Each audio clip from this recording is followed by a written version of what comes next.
আজকে নল এবং চৌবাচ্চার একটি প্রশ্ন সমাধান করে আপনাদের দেখানোর চেষ্টা করব। সেটা হচ্ছে দেখেন, দুটি নল দ্বারা একটি চৌবাচ্চার যথাক্রমে 10 ও 15 ঘন্টা পানি পূর্ণ করে। দুটি নল খুলে রাখলে চৌবাচ্চাটি পূর্ণ হতে কত সময় নেবে আর কি।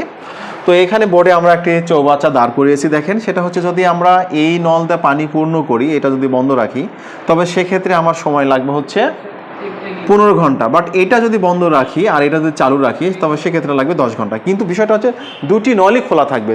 তাহলে দুটি নলই যদি খোলা থাকে, তাহলে দুটি নলের কাজ হচ্ছে চৌবাচ্চা বা টাঙ্কিটি পূর্ণ করা। বিষয়টা কিন্তু এরকম। তাহলে দুটো নলের যদি একই কাজ হয়, সেটা হচ্ছে পূর্ণ করা, তাহলে শর্টকাট সূত্রটা হচ্ছে দেখেন, সেটা হচ্ছে দুটো ইনফরমেশন যে তথ্যগুলো দেওয়া থাকবে সেটা আপনি দুটো গুণ করবেন। তাহলে 10 গুণিতক 15 আর এবং ওই দুটো যোগ করবেন, 10 যোগ 15।